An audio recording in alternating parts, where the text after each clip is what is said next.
Welcome again. Thanks for joining in on GZ Sports with your boy Randy Savage and Jackson Bryan for the final time of 2023. Vamos, my friend. Vamos, my friend. How are you doing today on this peak New Year's Eve? Peak Eve, man. I tell you, it's been good. Went to the barbers this evening because can never Mm. go to the new year like with the same hairstyle. You have to change that.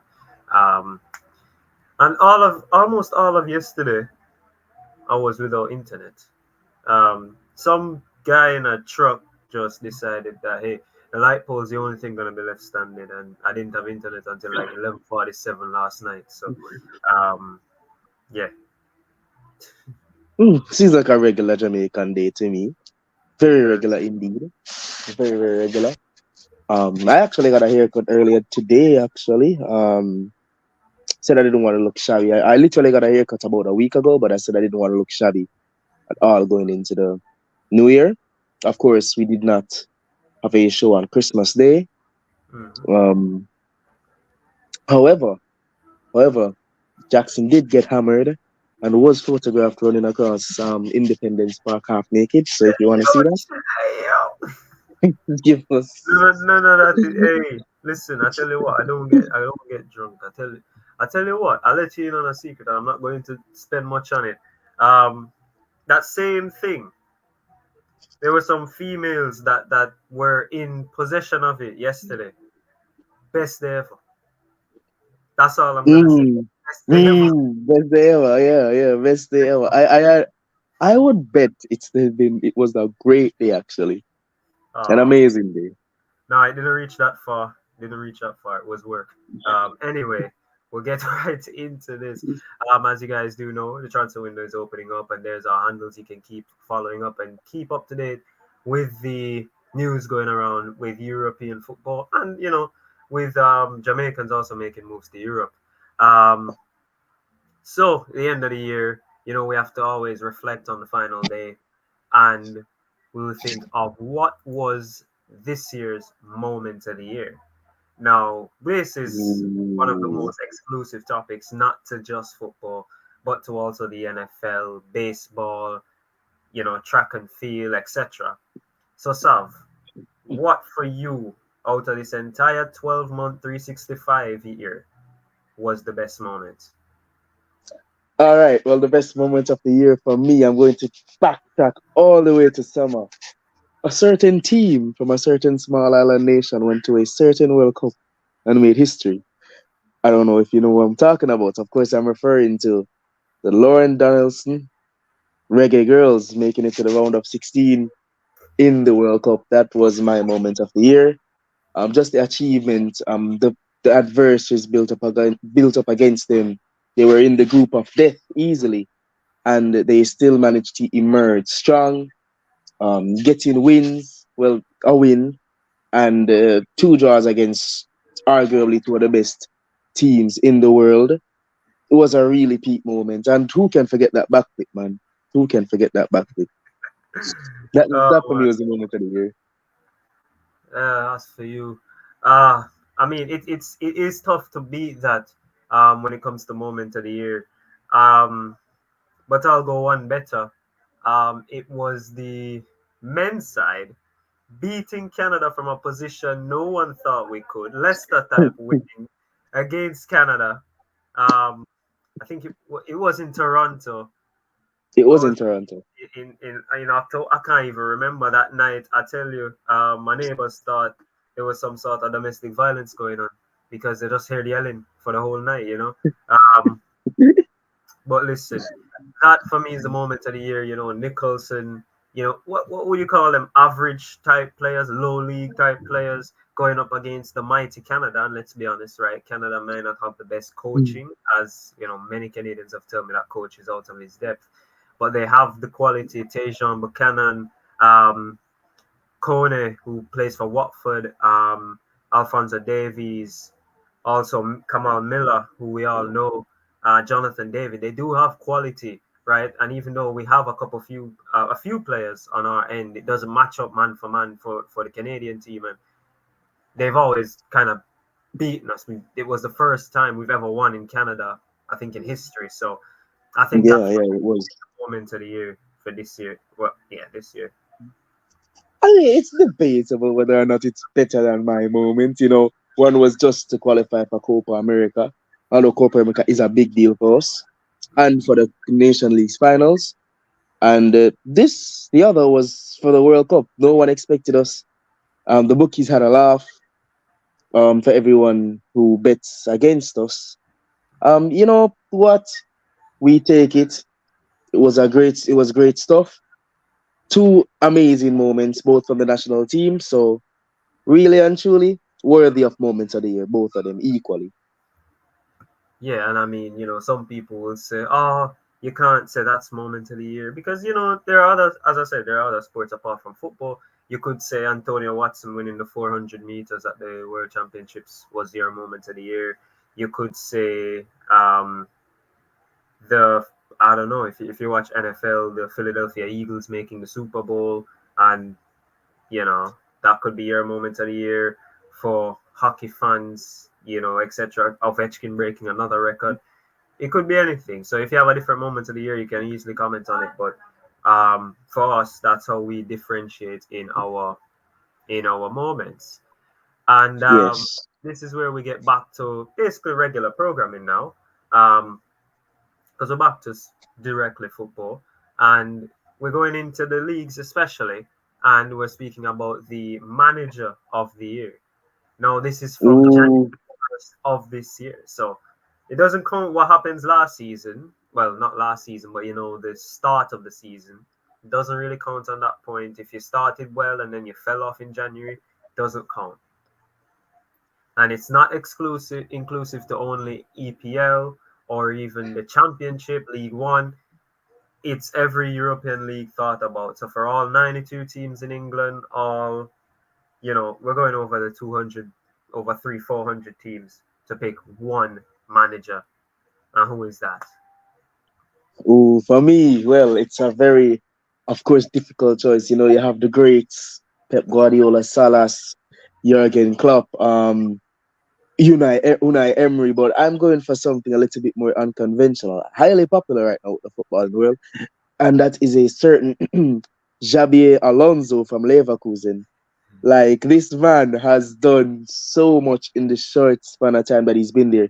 He's turned Leverkusen and has firmly uprooted the chokehold and foothold that the Bavarian Giants Bayern had on the Bundesliga. Now, I know it's only early pickings. I know it's early season, halfway through the season, they're leading the league. Alonso has chances now to bring in new players. He hasn't had any injury problems, really and truly, which is amazing for him. He has chances now to reinforce his ranks. And let's be real here. He's done really well for a manager that has not had a significant job on his CV before this. He's just fully gone in, put in a philosophy of football that has rivaled Bayern and has successfully cemented Leverkusen almost single-handedly into a Champions League position. I'd be really surprised if they don't finish in the Champions League. And the overarching expectation, of course, is to win the league. So he's manager of the year so far for me. Honestly, hats off to him.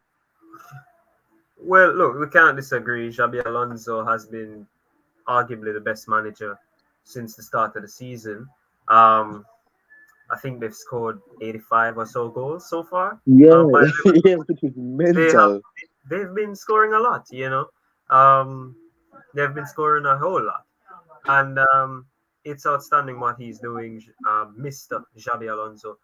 However, for me, if I'm going the full calendar year, it's got to be Unai Emery and what he's doing at Aston Villa.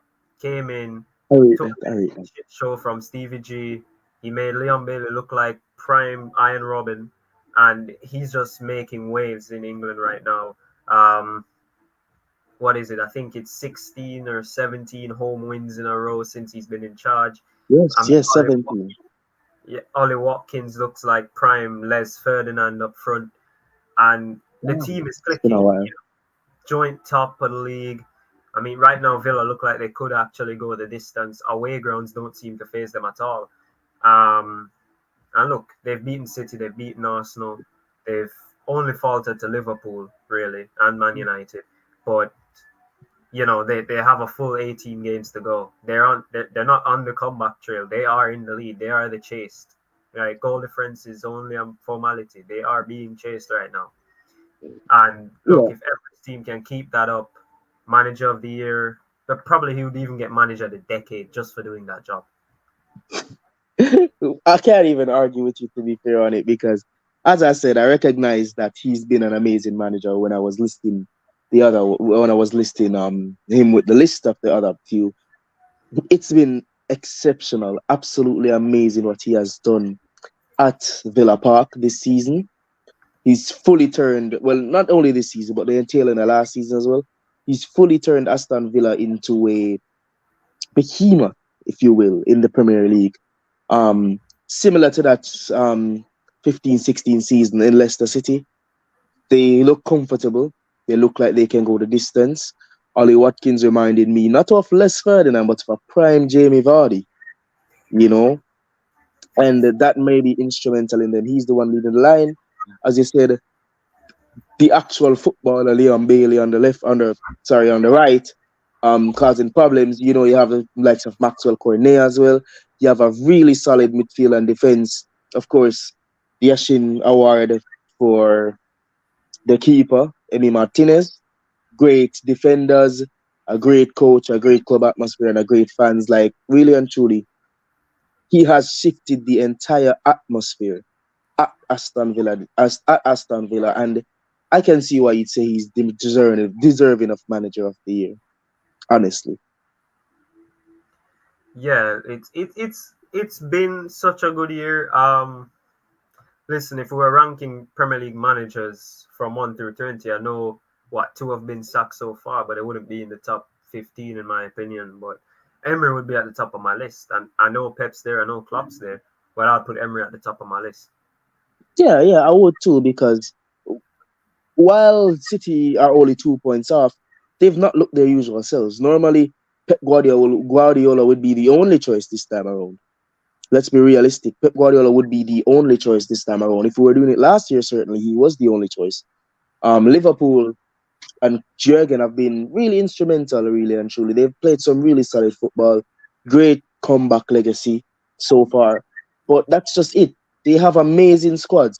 They have squads that single-handedly out purchase half of the Premier League themselves, right? If you're talking about purely market value, um, they do so. They have world class coaching. They have world class everything. They have world class canteen. They have world class barbers. They have world class drivers. They have everything that's world class. You get me? And the Villa have somehow managed to compete with that. Now, Villa don't necessarily have European football money. Villa don't necessarily have a Sheik at the helm or a Richard Arnold, aka the richest man in Europe, at the helm. They just have a regular one. Well, not really regular, considering he owns a literal multi-million-dollar corporation, but I digress. Mm-hmm. He's done well. He's done extremely well, and I give him props for that completely. He hasn't made one wrong step thus far, except for when he nearly broke his ankle in Manchester. But I digress. Oh boy, you had to end the year like this, man. Speaking of managers, before we move to the next topic, Charlie Adam, Fleetwood Town manager. You guys are on the brink of relegation. Do you think Adam? Jeez, man, I don't even know at this point. I want to have so much faith in him. I want to have so much faith in him right now, man. Give me 1 second. Let me pull up the table real quick on my device, right? The next match is against Shrewsbury. Shrewsbury Town. Wait, is it? Yeah, Shrewsbury Town, right? Let me go on the table real quick and see where we are. We are way, way down. We are 23rd, right? We are 23rd. However, separating let me see, separating us and 19 is only what? 7 points. Yeah, 7 points. And then if you want to go higher than that, from us to 15th, it's only 8 points. If we can get 3 matches in a row and they lose 3 matches in a row, we move from 23rd all the way up to 14th in the champion. It's sorry, all the way up to 15th in League One. We are struggling right now. I'm not going to lie. I've struggled to tune into matches. The manager really and truly just tossed the league a good amount of times, especially against Bolton this season and Blackpool. We were leading. We were so comfortable. Then he made silly changes, taking off the good players, bringing on youngsters. And I know, give the youngsters a run out if you're leading comfortably. But then tactical disaster after tactical disaster. It's like a manager if he had Paul Pogba's taste in fashion. It's just collapsing. It's just absolutely rigid. And I pray, I do not want to see us play League Two football next season. Right? I'd be happy if you would do a Sean Dyche right now and just to keep us up. I'd be happy. That's all. I'd be so happy. I mean, you heard it here, Fleetwood people. He's Savage is backing Adam to keep you up. So Wait, if he, wait, wait, wait. One thing, we're still better than Birmingham. Continue. wow, wow, man, they're a whole division ahead. But we're not getting into that right now. We're not getting into that. What is divisions in English football? No, no It's problem. only a means of segregation. Wow, no problems here. But you were mentioning players, and we'll move into the next discussion point at this on today. And player of the year. This one is a much more difficult one than people do think, because lots of people would say, "Oh, Erling Haaland definitely he scored a lot of goals," but Lautaro Martinez has scored the same amount of goals as Erling Haaland in 2023. Guirassy has only scored 5 less, and Guirassy has only started to actually score this season. Um, you have a lot of players you can pick from midfield, defense, attack, even goalkeepers are eligible for this. But who Mhm. is your 2023 player of the year? This will be very unpopular. I know. I'm probably gonna get a lot of stick for this because this player isn't keen on winning trophies, but it has to be Harry Kane. Harry Kane seriously has shown that he is the one of, if not the best striker in Europe. At the moment, he's been scoring goals, he's been getting assists. His link-up play for Bayern and for the tail end of Tottenham last season was absolutely exceptional. He is the perfect player. He's better than Haaland, right? He has more guile and more to his game, in my opinion, than Mbappe, right? He does what Haaland and Mbappe can't do in the fact that he drops back, he gets the ball, he creates. He's like Messi if he were 6 foot and white. Well, he's white. 6 foot and like, you know, bulky and slow, but still has the footballing prowess of a Ronaldinho is. Mhm. I think Kane. I'd confidently say Kane. Of course, you have Oshimen, Gorassi, Boniface, whatever way you want to pronounce it. And then in the defender category, you have Ruben Dias. You have a whole host of players, but I think credit is due where credit is due. And Harold Kane has certainly been impressing me in the Bundesliga. Fair enough. Fair enough. You say tomato, I say tomato. Kane has been excellent. Let's be honest. He's always been excellent. Scored 30 goals with Spurs last season. He's gonna by far break that amount he did. He's gonna do this season. Um, for me, it gets a bit more difficult because you're incorporating the entirety of European football, right? So I had to go into even a Slovenian league and just double check to make sure there's not new freaking Ruud van Nistelrooy or something down there. But in all seriousness, player of the year for 2023. I'm sorry, but it's not from Premier League. He has no English ties. I would have to give it to Vinicius Jr. And purely because he Really? handily carried Real Madrid as he normally does, right? Look, they didn't win the league last season, but individually, Vinicius was outstanding, and no one can dispute that. Now, he's had a long injury, right? He's been out since I think it was October, when was the last international break? Was it October or whenever that was? About about then, yeah. Yeah, and he's carried his team this season when he started. This season started, sorry, he's been one of the best players on the team, bar Bellingham. Then he got injured again, as I said. Last season he was in electric form. I mean, he gets past Man City. We're not even debating this. We'll tell you that Vinicius Jr. was the best player of 2023. And people are sleeping on this fact. But in terms of left wingers, I don't see one in the world that is better. And that's because Mbappe is a striker. I'll clarify that immediately. Mbappe is a striker. Yeah. Mbappe is a striker. This is the best winger there is in world football. I mean, Vinicius is in great company. Like, you have Kvicha Kvaratskhelia and you have Rafa Leao to keep him company up here. Certainly you have the likes of Foden as well. However, he's a step above them, as he said. The best player in the world, though, that's a bit, because the reason why I consider Kane the best player in the world is not only that he's one of the best in his position, but for nation-wise as well, he has been absolutely prolific.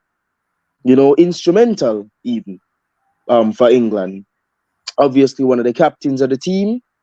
A lot of people will foreshadow his international career by losing a World Cup semi-finals twice and losing the Euro finals. But he has been an instrumental figure for England. Certainly tying, I think, the most goals, or he's the top goal scorer all time for England. Correct me if I'm wrong. He is. Broke Rooney's record. Yeah, he did break Rooney. All right, there you go. I just sense that the reason why I don't consider Vinicius the best, not best winger in the world, I agree that he is, but the best player in the world is because for Brazil, it has been lacking, to be fair with you. To be brutally honest with you, Brazil, I expected them to be swinging in the World Cup qualifiers. I expected them to be easily top two, accompanied by Argentina, but instead it's Argentina and Uruguay. And Brazil haven't really been themselves lately. Rodrigo is looking like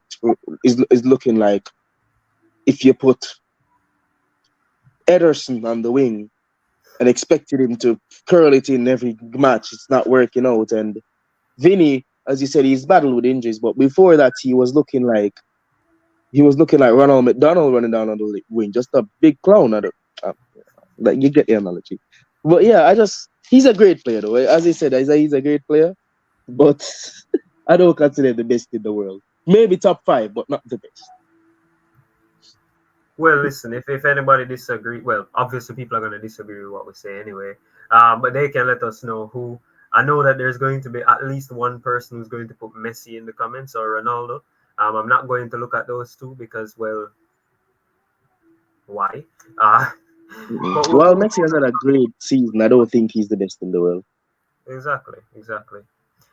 So we'll just move on. We have 2 more before we do turn over to you. And I think this one is fairly simple. I don't think we need to really dwell on it. The goal of the year. As you know, there have been many screamers, many excellent team goals that were made in 2023. But which one caught your eye for goal of the year from what you can remember? Could be a few. Okay. It could be a few go. Okay. I would say Omo Winari strike against the hell is the name again? Portsmouth. When we lost, but none of y'all have seen that clip, so I can't say it. So I will go with Alejandro Garnacho, the most recent banger in my mind. The ball swung in. Bro shifted his entire body. Bro did a dimensional shit. I don't know what he did. That was like an anime move. If anybody watch anime, you see that guy, he stopped, turned, and in the most anime-esque fashion with his, what do you call that color here now? Grayish. Absolutely bombastically hit that ball into the net. It was even better than Cristiano's bicycle kick in the Champions League. That's the best goal I can remember. To be completely honest, that's the best goal I can remember from this season. I know you'll probably say something, and I'm like, oh yeah, that was brilliant as well. But that, for me, that's the best goal of the season. Hands down. It's going to be Premier League goal of the season as well. That's all I'm saying. Yeah, and to be brutally honest with you, I am not gonna disagree because I do believe that there has not been a goal better than that all year. I mean, when he hit it, we all knew it was gonna be goal of the season. And going back throughout January straight through to October or November-ish, there's not been a goal as good as that. So I mean, Garnacho goal of the year for 2023. I think it's nailed on, definitely nailed on. And There you go. We agree. We agree. yeah, yeah, and sticking on Alejandro Garnacho as well as a young player. This is one that I didn't actually remember at the start, but young player of the year. This is for people 21 and under. So some in England they count it from 23 and under, but we're doing it 21 and under. You know. So of all the starlets, the wonder kids, the generational talents, who has been the best, greatest, most prolific young player of the year? I might be very biased in saying this, but that's a Lamine Yamal. Like he's been absolutely amazing for Barcelona. He's wiggled his way into a very competitive Barcelona starting 11, wiggled his way into a very competitive Barcelona um, starting 11, um, and the Spain national team. Sorry. Uh, broken a lot of records, top goals, youngest scorer, youngest assister. He's done a great deal. He's done such a great deal. And I respect it. I respect it. I just pray that he can keep his fitness up. I pray that he can do well. I know Kobe Mainu is certainly up there. Kobe Mainu, he's been a rock. However, I just think that his performances has just come in a little, you know, he hasn't really been blooming for a long time. Meanwhile, like Yamal has been tearing it up, him and Fermin, but I'd say Yamal, certainly. I mean, I knew you'd turn this Barcelona somehow, but anyway. Um, Mine is a bit more unconventional because I was thinking, just say Alejandro Garnacho throughout the year, scoring winners against Wolves, Fulham, West Ham, performing like prime Ronaldinho in an FA Cup final, scoring bangers as we already know. He's already Man United's best winger. Could have easily just went with him, the 19-year-old. But I was thinking again, and I was like, Louis Smiley is a good shout as well from Newcastle. 17-year-old, about 6'4" or something like that. He's a massive kid. Um, Could I not have done that?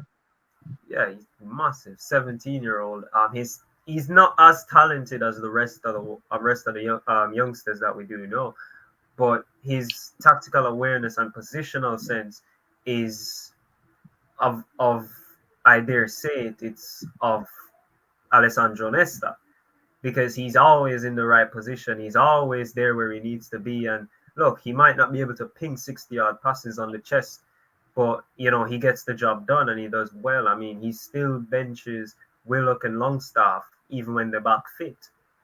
But for me, young player of 2023 was young Warren Zaire-Emery.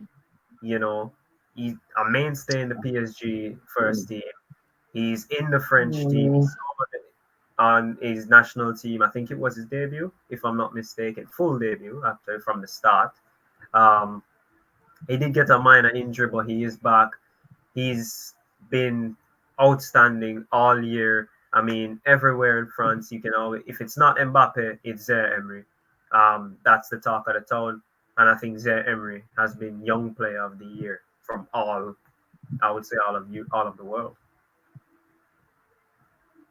well, that's a very interesting pick. I would have never really expected it. He's been good, but I don't think he's young player esque. Well, young player of the year is considering as all you've said about the centre back from Newcastle, Lamine Yamal, Alejandro Garnacho. But he's in good company, and that's what really counts. Um, but yeah, Yeah. I don't really have much to say about that. I don't really have much to say about that. Yeah, and we all know if Fry was here, he'd be like, it's got to be Whisper. It's got to be. Whisper has done nothing. Yeah, all he's done is train against a 39-year-old Thiago Silva. That's literally his highlight of 2023. That literally is it. Yeah. That literally is it. And moving on to the final discussion point before we do turn over to Sav. Um, this is more get this is more leaning towards what's going on so far this season in regards to instead of the year itself. So this Okay. is it back to August. Surprise of the season. What did you expect to happen, and it's not happened throughout all of Europe? You don't have to pick the Premier League. Um, Okay. Okay. what has been the most surprising thing in football this season so far as we reach a midway point? Okay. Okay. So I have them as the team of the season so far, right? And obviously, it's not a singular player. If I'm saying it, I'd have them as a team of the season so far. However, I'd have to put the cursor, put the iron sight in La Liga, and look at Girona FC.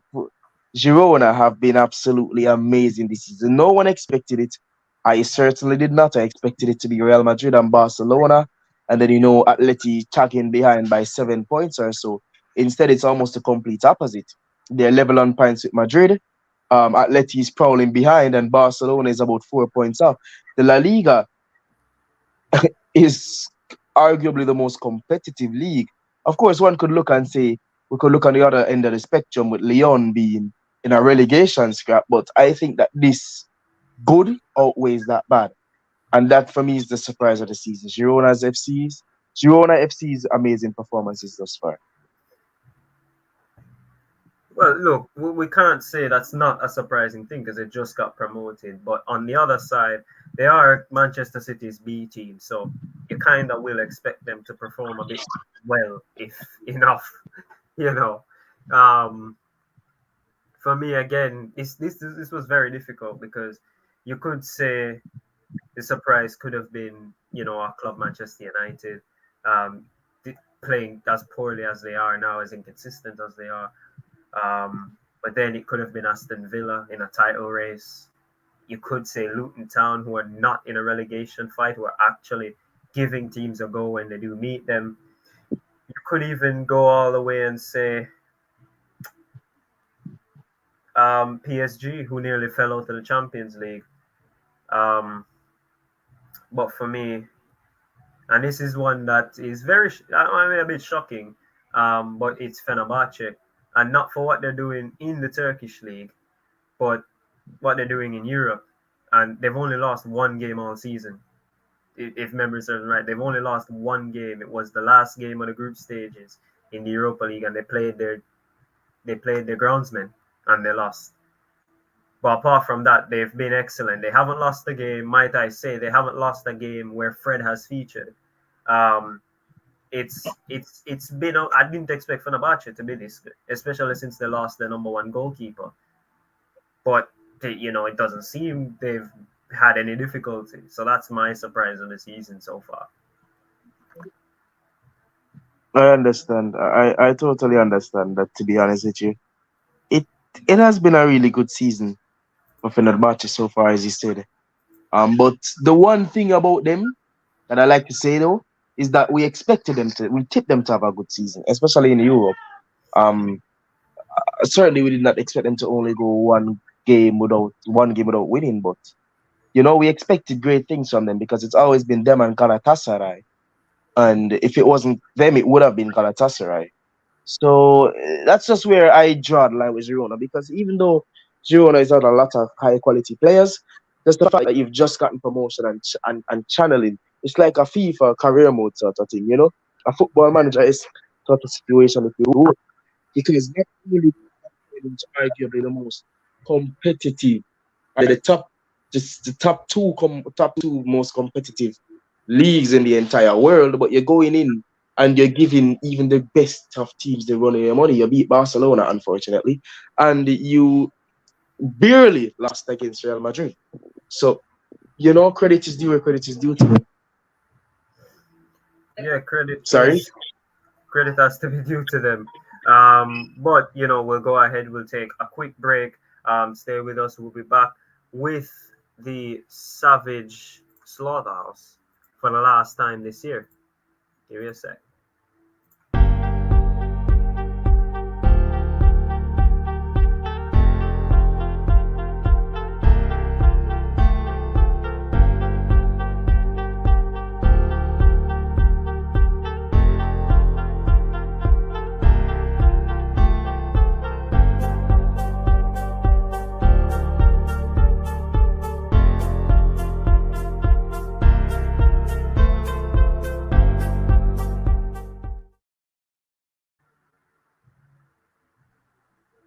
Welcome back, everyone, again to the GZ Sports Transfer Roundup, aka the Savage Slaughterhouse, for the final time. I'm kind of emotional here. For the final time in 2023. Yes, for 2023, it's the final time we will be there talking to you guys about this. Well, Jackson, how are you feeling about this wrap-up show for the year in review? How do you feel about it? Well, it shows how far we've come, it shows how far we've been.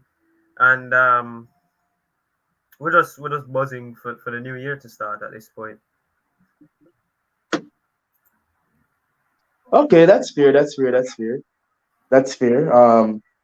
Well, I don't have a lot to talk about today, but certainly high risk or highly debatable topics. And the first one I'm going to talk about is my player of the year, and it's Harold Kane, MBE. And sorry, I don't have my camera on. I'm currently preoccupied with fixing my camera. But yes, I have Harold Kane here, and he's firing it away at Bayern Munich. My question is, Jackson, with the performances of Leverkusen, with Bayern in the Champions League, do you see Kane managing to win a significant trophy this year? We know they're out of the DFB Pokal already. They are in the Bundesliga, keeping up at the moment to Leverkusen. And in the Champions League, it promises to be an exhilarating affair, as it typically is. No clear winners, no one-sided thing. Even Manchester City seems to be struggling from time to time. So that just shows how competitive football is this season. Do you think that Kane can win his first major trophy? I don't think he was a member of that 15-16 Leicester squad. So, yeah, this would be his first major trophy. We know he has the coveted and much highly desired Saudi Cup, but do you think he could actually win a major trophy this season? His first with this Bayern team, with his performances, possibly even win the Golden Boot, the European Golden Boot, not just the Bundesliga Golden Boot. Definitely. As I said, I think I remember saying it at the start of the season, but whoever gets Kane wins the Champions League, and I'm not going to budge on that point. I still think Bayern Munich are going to have Kane winning the Champions League. Now, if Bayern do go trophyless, we know what the problem was, but I do see him winning a trophy. Look, you said again, early pickings in the Bundesliga, Leverkusen are on top, but Bayern always win it. So let's see, they have a goal machine in Kane. They have great players in Musiala and Müller in behind, Sane, Gnabry on the wings, Matthias Tel. Let's see if they can push in the Bundesliga and get back into contention. And let's see if they can get through in the Champions League. I mean, it should be their competition. There's no team left in the competition that I can think of, not even Man City, who have the firepower that Bayern Munich possess. So, yeah, I do think Kane will end his trophy drought, his actual trophy drought this year. I mean, no one talks about the Audi Cup. Come on. All right, that's very fair. That's a very fair assessment. Well, the next topic, as I said, it's going to be a very short session today. Just two more after this. And we're referring to the man, the myth, the legend from Birmingham, Jude Bellingham. You see what I did there? You see my rhyming schematics here, Eminem hit me up. Eminem, lad. Carry on. Did he hit me up, man? I got an idea. But yeah, Arguably, some would say player of the season so far. I would not. However, his impact at Real Madrid, it cannot be understated nor underexpressed. He's been instrumental. He's been phenomenal. He's been the main man in the squad, especially in the light of Vinicius Jr., as you've said. And I think he deserves a certain shout out in this show today. He's just been different gravy, as they put it on Top Gears. He's been different gravy. Jackson, on a scale of 1 to 10, I rate Bellingham's performances this season an 8.9 out of 10, right? The only player or the only set of players higher is the same crowd that you said about Kane, Vinicius. It's the same crowd as that. That's the only crowd that is higher than Bellingham at this moment for me. What would you rate Bellingham's contribution and overall impact of Real Madrid this season out of 10? I think Bellingham has been. I think Bellingham has been a. I can't say a perfect 10 because they're not outright leaders of the La Liga, but it's really up there. I would say I'd give him about a 9, probably, because firstly, hats off to Real Madrid because Bellingham's not a goal scorer. He was not really a goal scorer in his Birmingham days nor in his Dortmund days. But hats off to Madrid for catching a player as they enter their prime. I don't know how they keep doing this, but I don't know how they keep doing it. It's fantastic. And Jude is one of the best players in Europe. They're already talking about Ballon d'Or 2024 and Jude's name on it, etc. So, his impact can't be understated. As I said, if I think Kane's winning the Champions League, I don't think there'll be a chance for Bellingham to actually win the Ballon d'Or because they're countrymen. Even if Bellingham wins the Euros, so does Kane, and Kane has the heavier weight on him. I mean, maybe the PR will be able to spin it to Bellingham, but his impact. I mean, the only other player I can remember with an impact like this is probably.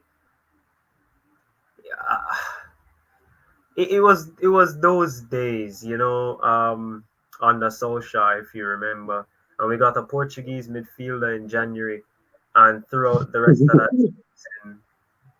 of that season, we were just cooking, and we've never seen that midfielder again.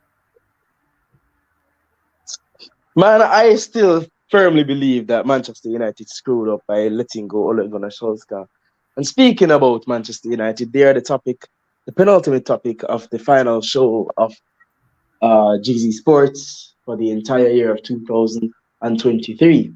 Manchester United have serious issues going on. We are 7th or 8th in the Premier League. We've been struggling at home and away, getting lucky wins, miraculous comebacks. We've just been poor in almost every degree.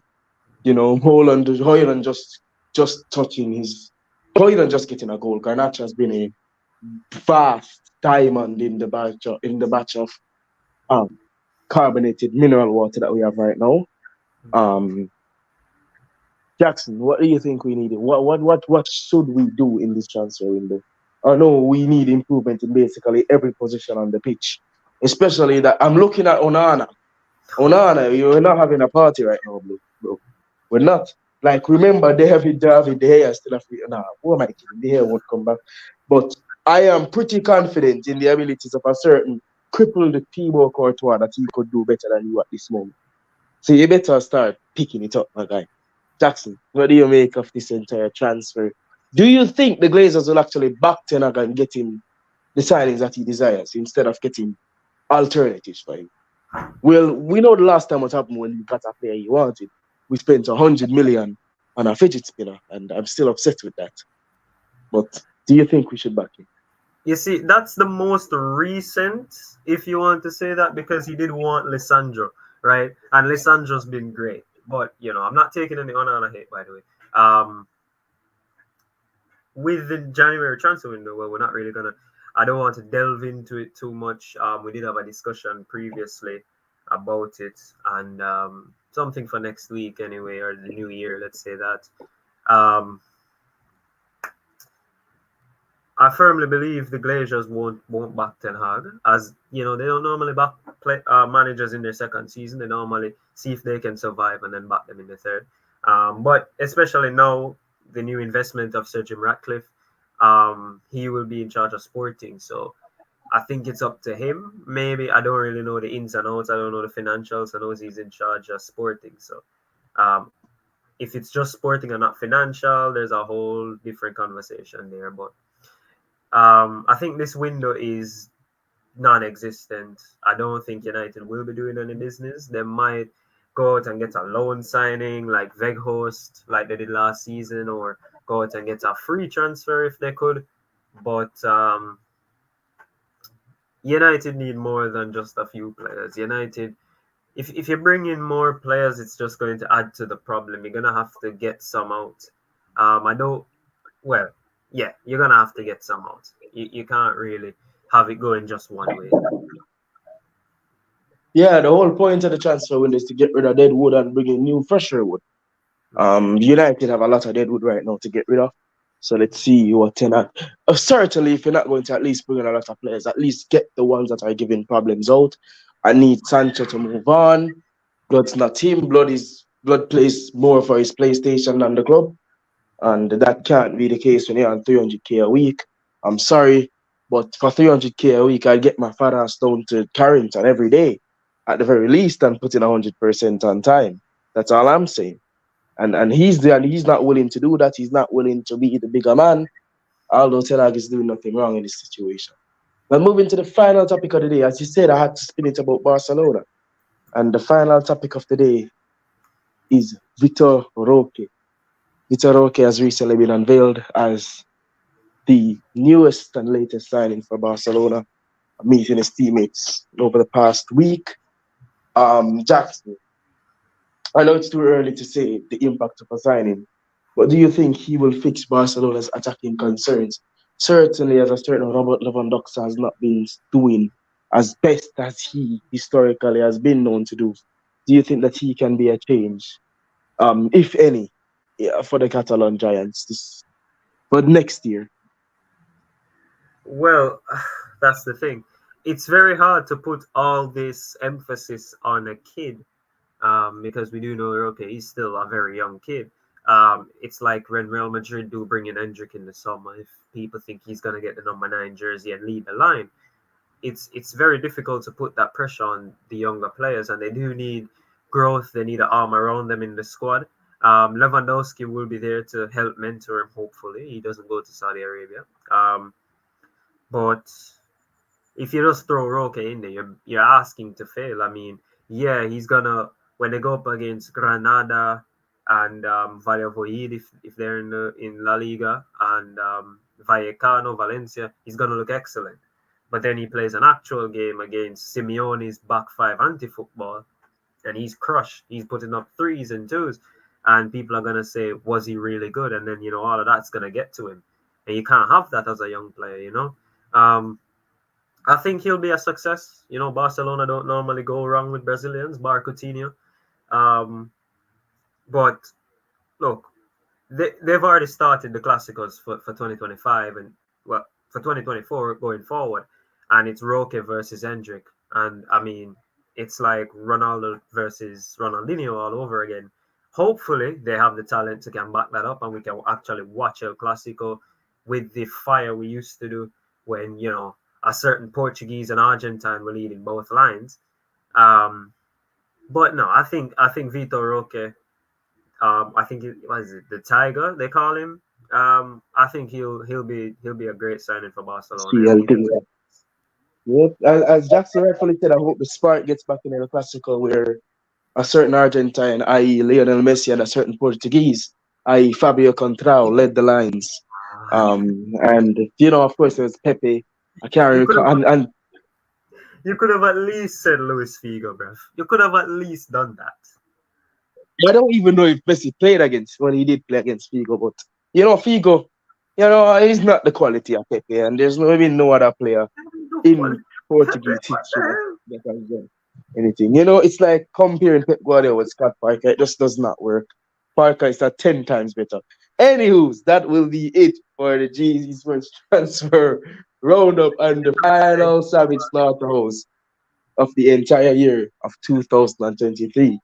We'd like to thank you for your continued support. We'd like to thank you for the brilliant moments. We'd like to thank you for just being here in support of me and Jackson. You know, the little boys from Kingston, Jamaica, on behalf of every little boy around them. I try a thing. You know, that was fun. It's been an amazing year, and it couldn't have been possible without Jackson's continued drive and will. The fans, of course. Of course, we have to do a very, very, very big shout out to Fry Rice, to Fry. He could not be with us here today. However, credit is due, as we said, where credit is due. And of course, you know, we just look forward to serving you as amazingly and amicably as we possibly can in the upcoming year. So thank you. Thank you very much, guys. Jax, is there anything you'd like to add to that? No, I mean you summed it up very well. We do thank you guys for the year that's been. Hopefully, you and your friends and much more can come and join us in 2024, and we'll continue this journey for as long as it takes us. And with that, we'd like to say the final vamos. Vamos, my friend. We'll see you guys in how is it? 2024. Sí, 2024. Adios.